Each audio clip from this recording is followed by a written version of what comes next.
Grâce à ce schéma, je vais t'expliquer si oui ou non tu es un bosseur acharné, en explorant le caractère d'un bosseur acharné, sa mentalité, son mindset, sa psychologie, comment il interagit avec les autres, ses relations, ainsi que ses lacunes. On commence sans plus tarder.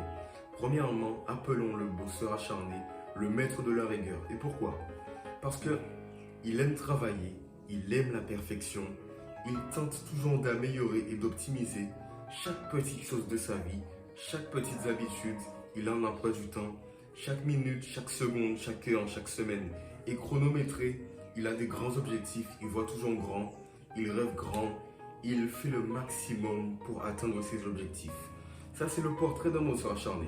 Ensuite, comment il est avec les autres? Comment il interagit avec ses amis, sa famille, etc. Il faut savoir qu'un bosseur acharné, vu qu'il veut toujours être le meilleur, sa stratégie à lui, c'est de pousser les autres selon sa vision des choses, de devenir les meilleurs. Ça veut dire que si tu es un peu trop en surpoids, il va t'expliquer que tu dois perdre du poids parce que c'est pas très bon pour ta santé. Bref, il fera le maximum pour te motiver, pour te pousser à perdre du poids, de façon à ce que tu restes dans son entourage et que tu sois une personne qui brille autour de lui. En gros, le but du bosseur acharné, c'est de t'améliorer en fonction de sa vision des choses et de comment il perçoit la réussite dans ta vie. Et à ce moment-là, il fera le maximum pour que tu y arrives. Ça peut arriver qu'il puisse te blesser par ses propos, mais il faut savoir qu'il ne veut pas forcément te faire du mal. Il veut simplement te motiver, te pousser à t'améliorer et à avancer dans ta vie. Parce que je pense clairement qu'un bosseur acharné est très loyal. Si tu as un ami qui est comme ça, qui est le maître de la rigueur, qui travaille dur sur lui, il faut savoir que dans ses relations, il fera aussi un maximum pour réussir à t'attirer vers lui et te permettre de te confier à lui afin qu'il puisse te montrer sa vraie version de lui, la version plus gentille, mais qui cherche malgré tout à t'améliorer. Avec sa copine, comment il réagit? Un bosseur acharné du moins, c'est quelqu'un de très... Il recherche beaucoup l'excellence, et notamment dans ses relations amoureuses. Ça veut dire que s'il a une copine, il fera en sorte qu'elle soit tout d'abord. Il a beaucoup de critères. Ça veut dire qu'il faut qu'elle ait des yeux verts, qu'elle soit belle, qu'elle soit noire, qu'elle soit blanche, qu'elle ait de beaux cheveux, qu'elle s'habille bien, qu'elle ait un bon physique, qu'elle ait de bons parents, bref, etc. C'est son objectif à lui. Il essaie de trouver la perle rare et parfois même, il monte ses expectations, comme on dit, ses attentes beaucoup trop haut. Ce qui fait au final, c'est qu'on quitte ses copines, partir parce qu'il est beaucoup trop concentré sur sa réussite et qu'il essaie de mettre toutes les personnes dans un petit cube de façon à ce qu'ils ne puissent pas s'en sortir. C'est un peu ça, il veut que tout rentre dans ce cube, que sa vie soit parfaite. Alors, la plupart de ses copines finissent par s'en aller et pour ceux qui restent, soit elles l'aiment beaucoup, soit elles se demandent sans doute qu'est-ce qu'elles font encore là parce que le bosseur acharné n'est pas en capacité de penser assez à elle. En gros, il est trop concentré sur lui et sa mission, donc c'est pas très bon. Maintenant, on a exploré la définition du bosseur, son caractère, ses relations sociales, mais on va expliquer quelque chose de très important. Si tu es un bosseur acharné, tu le connais sans doute, c'est tes lacunes. La première lacune est la suivante. Le bosseur acharné est très, a très peur d'être en colère. Pourquoi? Parce que pour lui, la colère, c'est quelque chose de mauvais. Son but est tout d'abord de contrôler ses émotions et pour ce faire, il fait le maximum pour rester calme. Il médite beaucoup, il tente souvent de se calmer, de ne pas trop exprimer ses émotions. Il veut surtout la paix, la douceur, rester dans le droit chemin, mais surtout travailler pour ses objectifs. D'accord?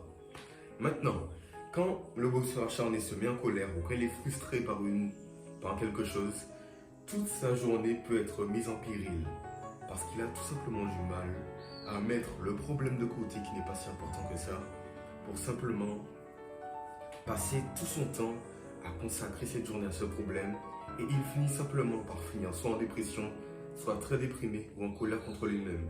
Pas forcément en colère contre les autres, mais plutôt contre lui parce qu'il a du mal à retranscrire ce qu'il veut, à devenir qui veut devenir.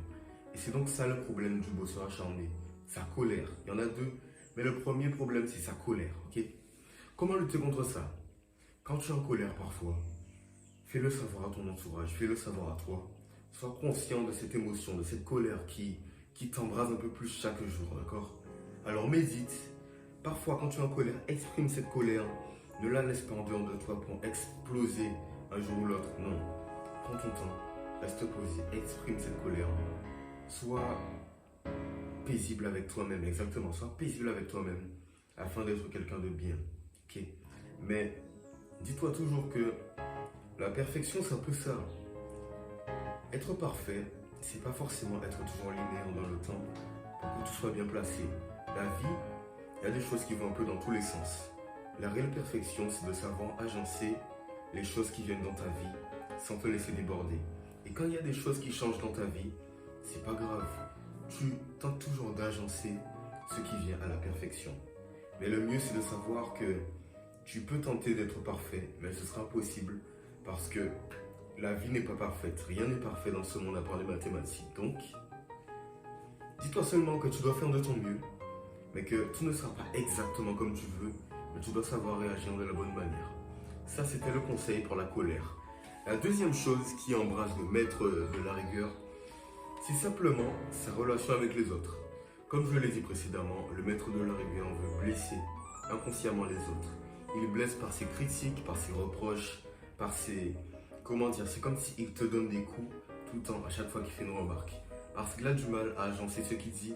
Il n'utilise pas forcément les bons mots au bon moment. Et ça peut donc blesser. Ok? Alors, si tu es dans ce cas de figure, apprends à être gentil. Apprends à mettre les gens en avant parfois. Il n'y a pas que toi qui compte.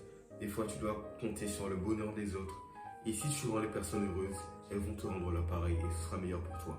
Alors, sois gentil, fais des compliments, continue d'aider les gens, mais fais-le toujours d'une manière bienveillante afin de ne pas finir par être quelqu'un de mauvais. Okay?